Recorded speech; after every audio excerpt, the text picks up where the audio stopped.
Hello, this is International Master and author John Watson. Welcome to Beyond the Opening. This is a show that explains positional ideas with a particular emphasis on pawn structures that recur throughout chess practice. This will be my umpteenth lecture on isolated pawns and their relatives, or descendants as Nimzowitsch calls them. We've covered all types of isolated pawns. Quick review here: pure isolated pawn couples, hanging pawns, the ram structure, the advanced fifth rank pawn, which is opposed by a pawn on the seventh rank, and then we switched to pawns that were not isolated queen's pawns. We've only done one of those so far and just started it. It was the most important isolated pawn outside of the D pawn, which is the isolated C pawn, partly because it arises so much and it has actually consistent lessons that you can take home with you. So, without further ado, let's look at the first game up on the board here. Just make some moves. Again, we're usually not in the opening. I think it's some kind of Nimzo Indian. There we go.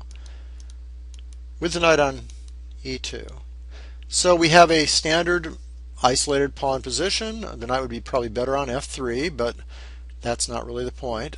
Black has exchanged off an important piece, and well, it's not true, but he will exchange off an important piece in a second, which is one of the points I was going to make. Sorry about this.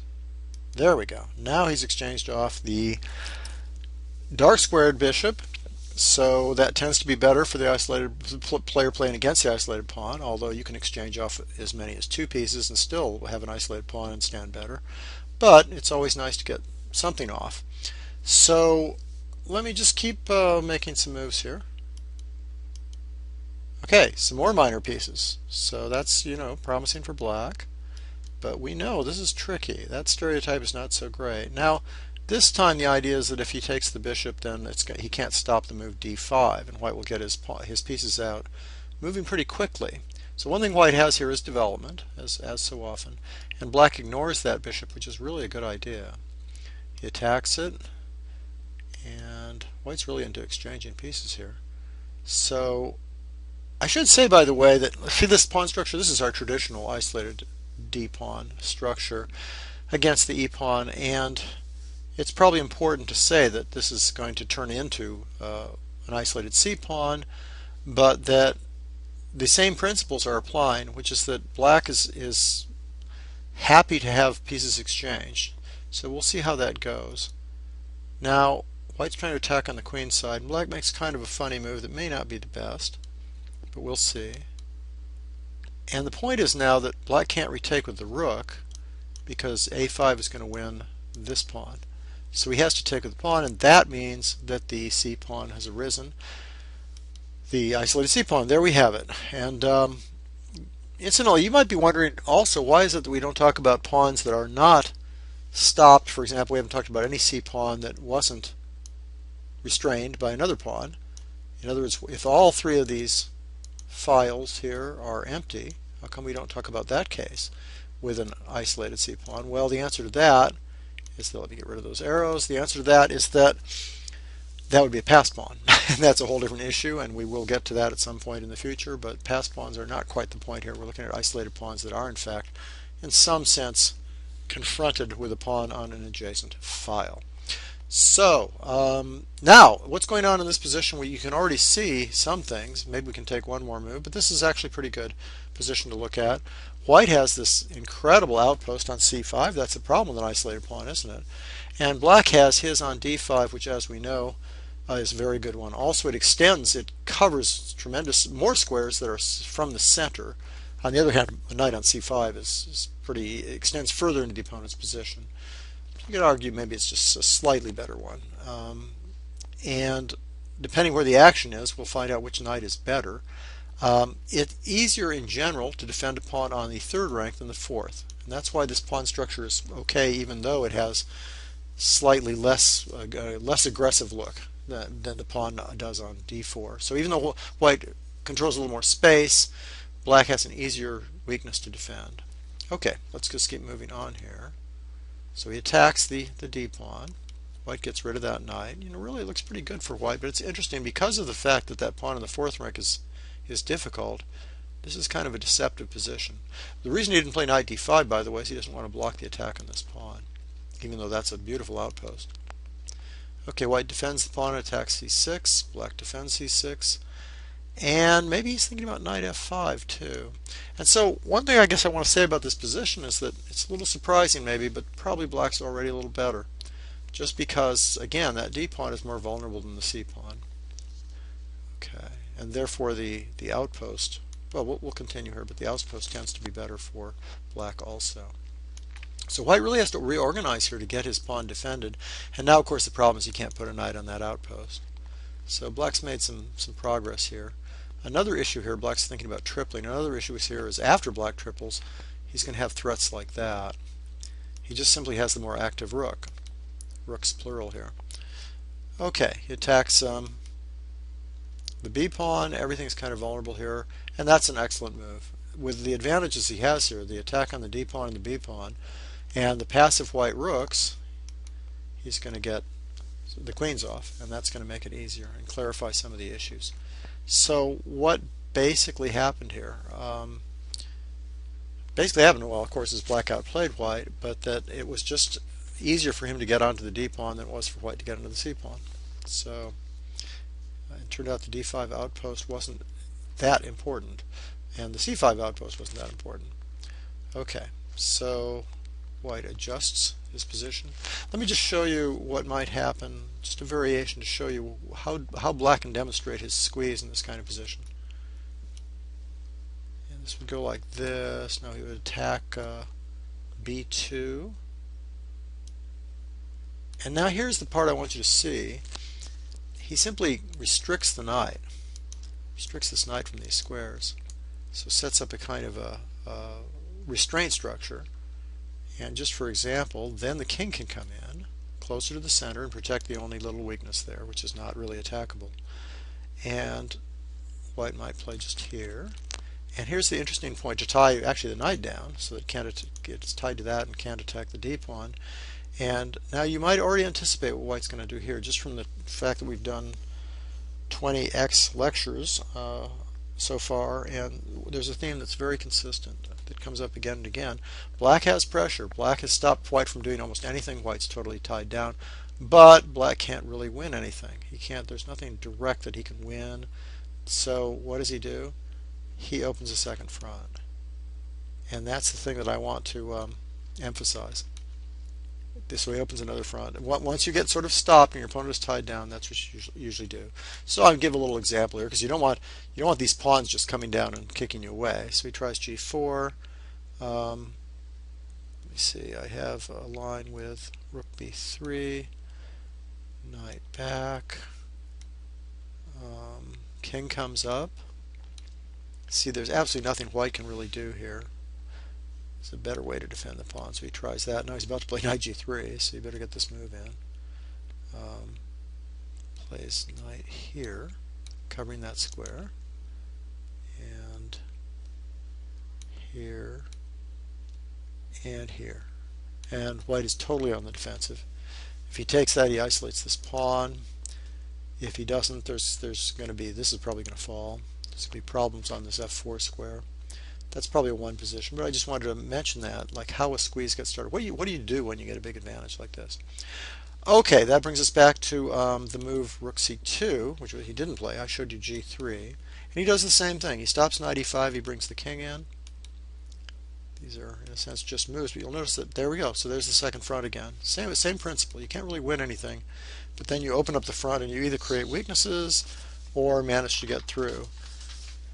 And now that c6 is covered, he just starts using the knight. He's threatening knight f5, and actually I don't think there's anything white can do about that. This covers c6. I think knight f5 is coming regardless, or some sort of attack, pawn advance that's going to drive away the defenders. But unfortunately, I don't think he even has to do that. So it's really pretty much all over. He defends the c pawn, and now the d pawn's going to fall, and there it goes. And so this is just technique.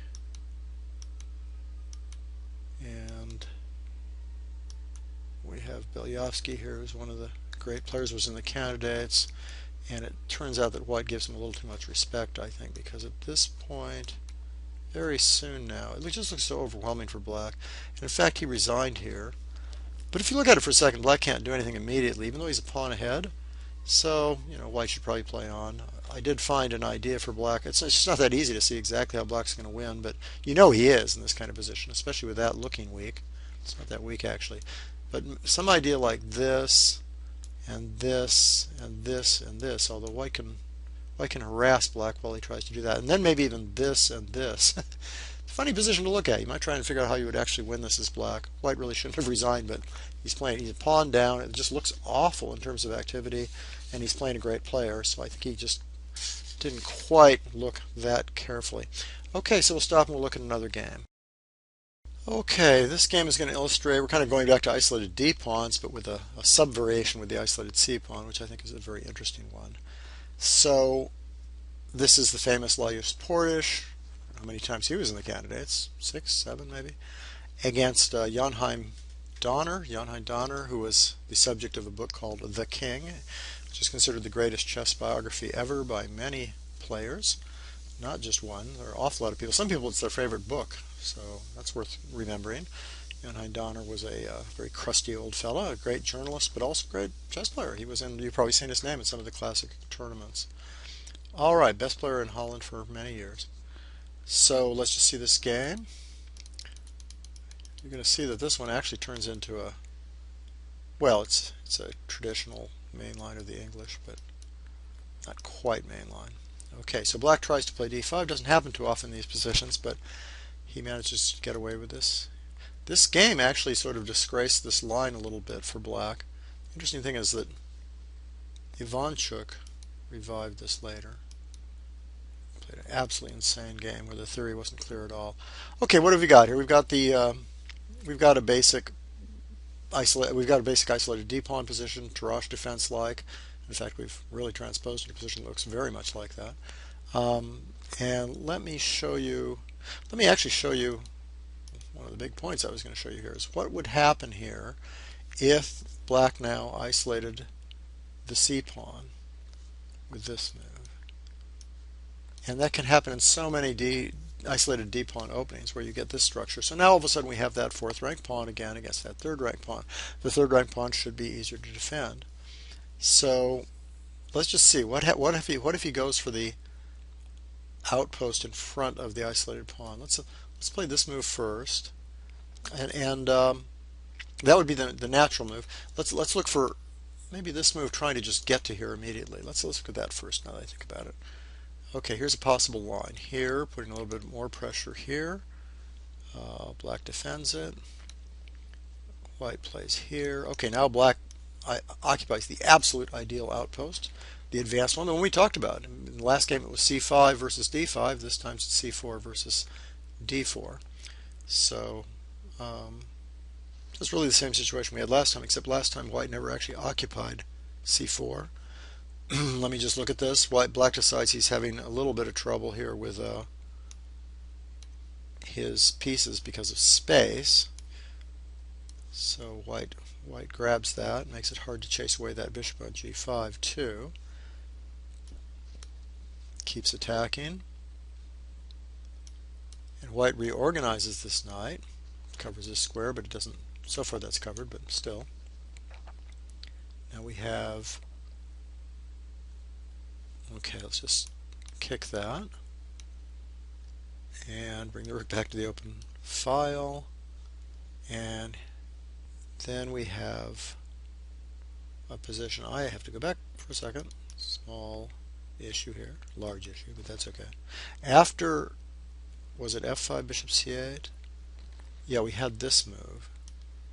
I guess with a little bit of pressure here, thinking about taking, and the knight's going to hang in some positions. So he goes back to defend the d pawn. Then that a4, a5 happened, by the way. Then white retreated.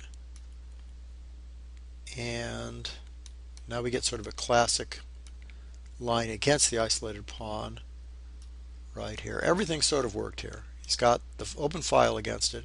He's got the knight against it. He's restrained it with this pawn, and he's got the bishop against it, and he's pinned this knight.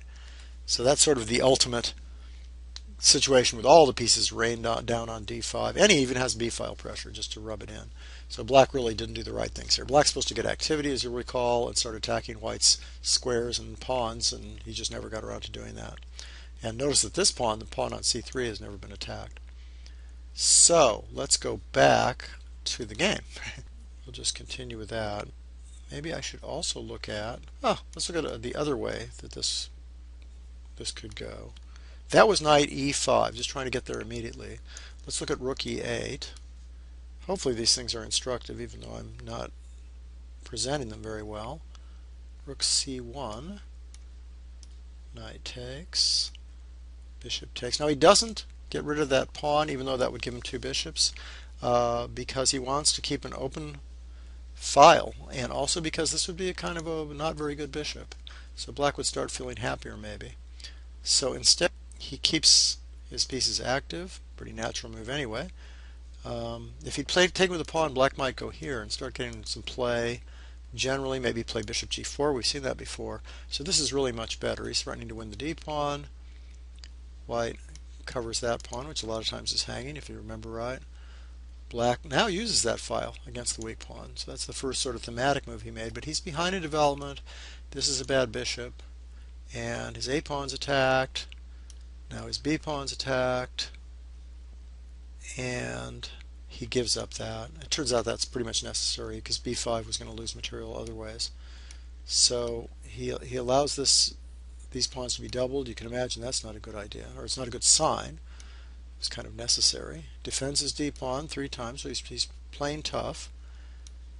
And he still has that outpost on c4, but so he'll try to use that. The problem is that white just makes a slow move. That's a nice move.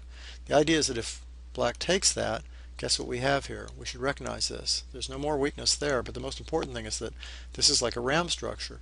It's true that that pawn would usually be gone in a ram structure, but it's still the basic same idea, where white has what? The good bishop, and black has the bad bishop. Whoops, sorry. And there's other weaknesses in the position that means that there's more than one advantage. You know, a lot of times you have to have several advantages to win a chess game, but this is a problem. This is a problem, and the biggest thing of all is this bishop versus this bishop. We saw that in the ram structure. It's pretty often you can win games like that. Okay, now we're going back to the real game, which is here. That's what he really played. And now he played that good active move. So we've seen this in the Tarrasch defense, trying to put indirect pressure here, maybe taking this, and all of a sudden winning something down there. So typical IQP position, white counterattacks, thinking about winning this piece. Black takes, white takes, and that means he's giving up a pawn, but white's getting an awful lot of good looking things for that pawn here. Now, okay, he's a pawn down, but he must have been very happy here. I mean, he's on that and this, and doubled the rooks, and maybe he can play that. It really looks like more than enough for a pawn, and Portisch is no slouch in the opening, and you can see that he was probably very happy here. Donner plays here, and Portisch plays here. Now, this is interesting. Portisch should just sort of keep the pressure on with a move like that, and maybe even bring the other rook over, as it turns out. But that's kind of subtle. He was probably planning this all along, and he plays that. Now, this is looking awfully good. Pressure here, pressure here. This is looking very, very good. It's a fun game to look at, partly because at this point there was a trick for black. Black played a very natural move, but there's a kind of a cute little trick here, attacking the queen and attacking the rook. That doesn't look so great. But Portisch probably missed something here. He may not have missed this, which attacks the queen, also is attacking the rook, right? He may not have missed that completely, but he might have missed this or the reason that this works. Fork. That's simple, right? And maybe the point is that he didn't realize that after rook d7, here attacking the queen, knight d4 was going to attack the queen back. Who knows? Who knows what exactly he missed, but that would have been a cute way for black to play, and white would have had to readjust fast, probably lose the exchange somehow. Um, and losing the exchange isn't quite good enough if you look at that position. It's not horrible, but it's it's okay. So black defends, which is his only maybe mistake of the game, because white now sort of takes over, plays there, threatening that guy, and got mate in 2. Pieces are all coming forward now. He's on d5 now. And so black, oh, did Portage miss something? Black takes this, and the idea is that if the rook takes, which looks like a win of a queen, there's this problem. And that's not what he wants, because at this point, what bishop takes? No. Yeah, just even bishop takes by itself would probably do the trick, because you're threatening this, and there's no checkmate down here. Okay, so let's look at what happened instead, though. But this time Portage had seen this. So queen takes is very nice, but he simply plays queen takes and defends, going backwards, cute little move, and threatens checkmate. So now the attack is just too good. He plays, now if this, he can still defend the rook and threaten checkmate, and then that's really coming to an end. I guess he'd try here, check, well, that's mate, briefly, quickly. So he defends the other way. That makes sense. He may have even calculated some of this. Takes. Now, unfortunately, he can't go to this side because of after this move, here, this is checkmate.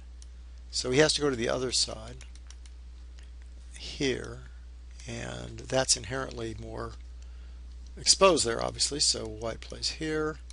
They can't take that because of various checkmates, and there's all kinds of threats, including rook takes c7. So, for example, if queen d7, there's a cute little mate. It's nice to see just queens and bishops cooperating together against a king. It's good to practice these kind of mates and look at these kind of mates. This one would go, well, here you've got the rook too, don't you? So this is kind of ridiculous. Here, here, and I guess taking, takes a little while to get the mate, so instead of that, you just play queen d6. No, let me see. Maybe queen f4 check was better. Let's do it this way. It doesn't really matter. I mean, there's all kinds of mates here, but just to get it right. Here we go. Here, here, here. That'd be the proper way to do it. All right, enough for that. Enough for that. Great tactical thing here, and maybe the end of the game. Let's see the end of the game. Oh, well, he gives up the queen, and everything's falling apart here. So he's going to have 3 extra pawns after he takes that bishop in the corner in return for 2 rooks for a queen.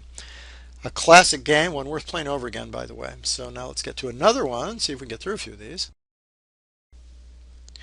Okay, this game only has a few basic points, so let's get through this one. Here's the Alpen Sicilian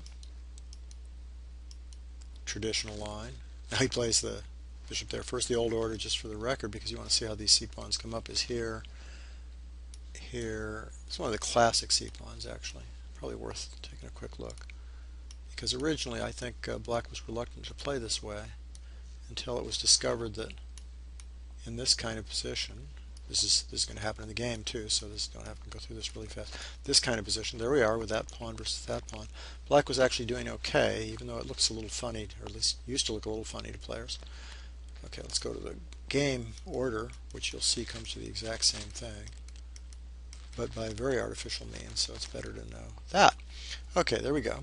Isolated d-pawn. We're just going to make moves here. I want to make one other point about this. Remember, the c-pawn is easier to defend than the d-pawn. That's kind of the idea. Which doesn't make the c-pawn better, obviously. White wins his share of these positions, as we'll see. Okay, black sort of reorganizes here and gets rid of that bishop. Now we have something interesting, because, let me see, one more move for black. He restrains that d-pawn. White's d-pawn isn't isolated. And, he doesn't have that bad dark squared bishop he usually has. Black just exchanged it off. So there are 2 advantages that white has that he doesn't usually have in an isolated pawn position. But it turns out that the c6 pawn is just fine anyway. One reason is that this is a constant idea with that nice bishop, so maybe not that easy to stop. But the other idea is just that even if you get one weakness, one big square like that, that's not enough to win usually.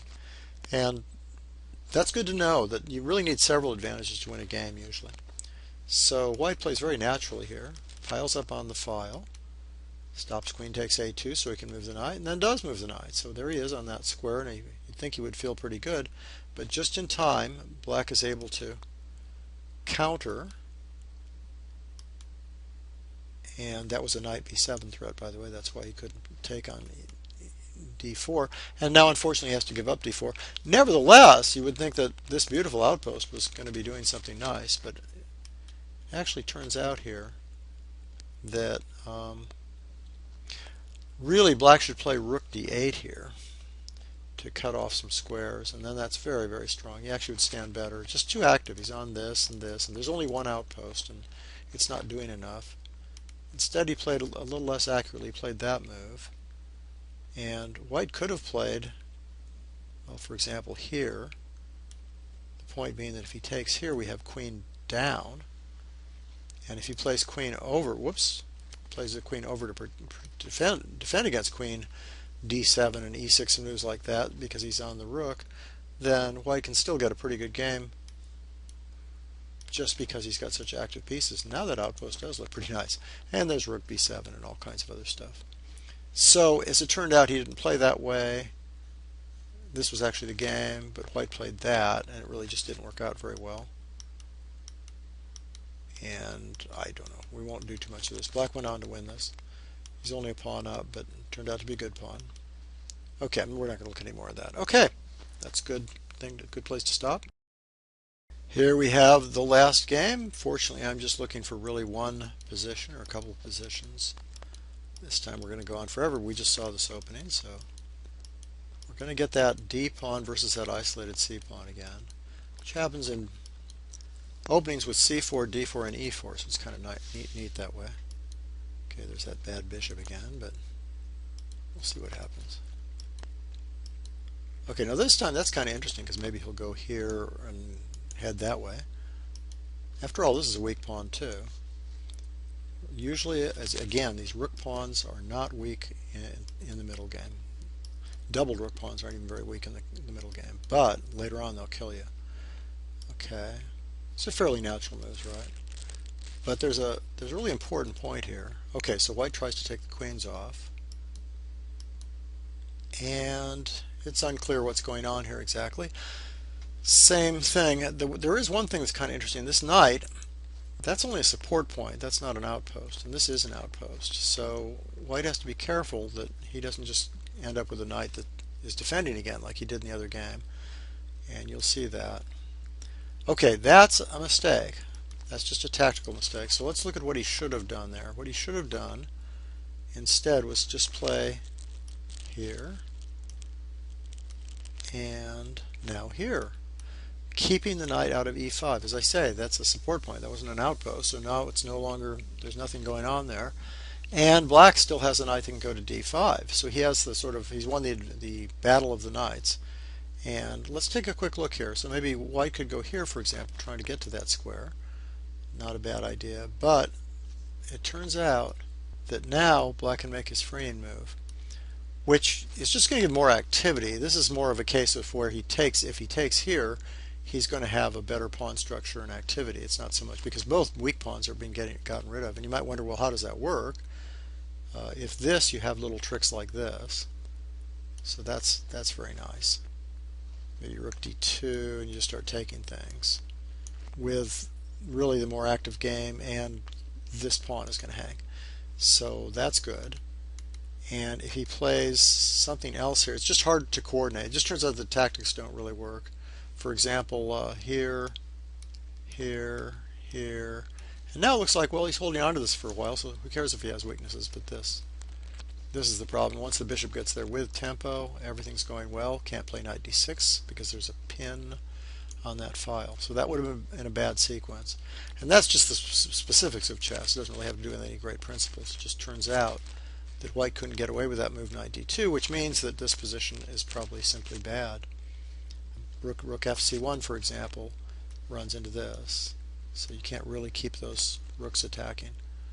Might be other ways to play that, but that's the one that looks good to me.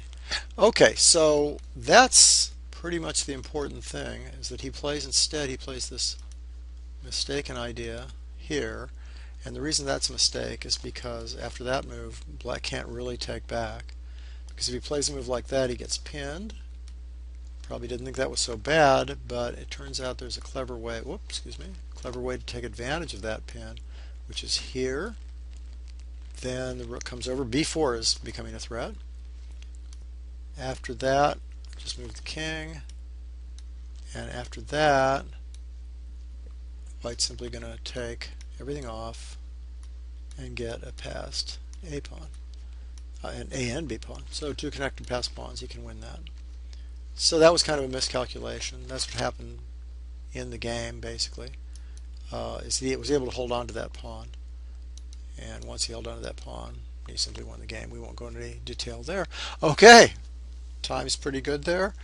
I want to thank everybody for listening. This has been Beyond the Opening. We looked at isolated C pawns and ones that were not passed pawns, ones that were restrained by the D pawn. And you found out that quite often it's okay to have that isolated C pawn, even though you have less space and it looks like kind of a miserable piece and there's a nice outpost in front of it.